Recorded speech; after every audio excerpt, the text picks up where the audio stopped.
Petrol diesel വിലവർധന നേരിടാൻ excise തീരുവ വെട്ടിക്കുറച്ച് കേന്ദ്ര സർക്കാർ. പെട്രോളിന്റെയും ഡീസലിന്റെയും എക്സൈസ് ഡ്യൂട്ടി ലിറ്ററിന് 10 രൂപ വീതമാണ് കുറച്ചത്. ഇതോടെ 1 ലിറ്റർ പെട്രോളിന്റെ നികുതി 3 രൂപയായി കുറഞ്ഞു. ആശ്വാസ നടപടി. വില ഉടൻ കൂടില്ല. ഇറാനെതിരായ US-ഇസ്രയേൽ യുദ്ധവും തുടർന്ന് ഹോർമുസ് കടലിടുക്കിൽ ടെഹ്റാൻ ഏർപ്പെടുത്തിയ ഉപരോധവും മൂലം ആഗോള ഊർജ്ജ പ്രതിസന്ധി ഇന്ധനവില വൻതോതിൽ വർദ്ധിക്കുന്ന സാഹചര്യത്തിലേക്കുമെത്തി.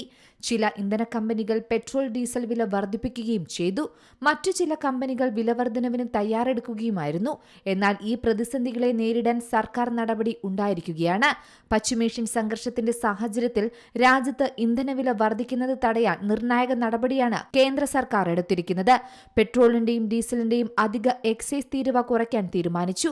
പെട്രോളിന് നികുതി 10 രൂപയാണ് കുറച്ചിരിക്കുന്നത്. ഇതോടെ പെട്രോൾ തീരുവ 13 ആയിരുന്നത് 3 കുറഞ്ഞു. പെട്രോളിന് പുറമെ ഡീസൽ അധിക തീരുവ 10 ആയിരുന്നത് പൂർണ്ണമായും ഒഴിവാക്കുകയും ചെയ്തു. ഇതോടെ ഡീസൽ തീരുവ 0 പെട്രോൾ ഡീസൽ ചില്ലറ വിൽപ്പന വർദ്ധിക്കുന്നത് തടയുക ലക്ഷ്യമിട്ടാണ് കേന്ദ്ര സർക്കാരിന്റെ നടപടി. തീരുവ കുറച്ചെങ്കിലും ചില്ലറ വിൽപ്പന വിലയിൽ മാറ്റമുണ്ടാകില്ല.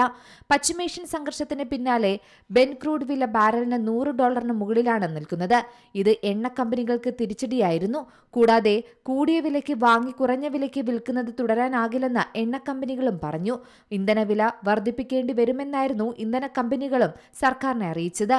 മാത്രമല്ല, കഴിഞ്ഞ ദിവസം നയാര പെട്രോൾ ഡീസൽ വില കൂട്ടുകയും ചെയ്തിരുന്നു. പെട്രോളിന് ലിറ്ററിന് 5 രൂപയ്ക്ക് മുകളിലാണ് വർദ്ധിപ്പിച്ചത്. ഡീസലിന് ലിറ്ററിന് 3 രൂപയും വർദ്ധിപ്പിച്ചു. ഇതോടെ മറ്റ് എണ്ണ കമ്പനികളും ഇന്ധനവില വർദ്ധിപ്പിച്ചേക്കുമെന്ന ആശങ്കയും ഉയർന്നിരുന്നു. ഫെബ്രുവരി 28 ശേഷം ക്രൂഡ് ഓയിൽ വിലയിൽ 50% വർധനവാണ് രേഖപ്പെടുത്തുന്നത്. എന്നാൽ പെട്രോൾ ഡീസൽ ചില്ലറ വില നാളുകളായി മാറ്റമില്ലാതെ തുടരുകയാണ്. ഇത് എണ്ണ കമ്പനികൾക്ക് പ്രതിസന്ധി സൃഷ്ടിച്ചിരുന്നു. 2022 ഏപ്രിലിന് ശേഷം സാധാരണ പെട്രോൾ ഡീസൽ വിലയിൽ മാറ്റമുണ്ടായിട്ടില്ല.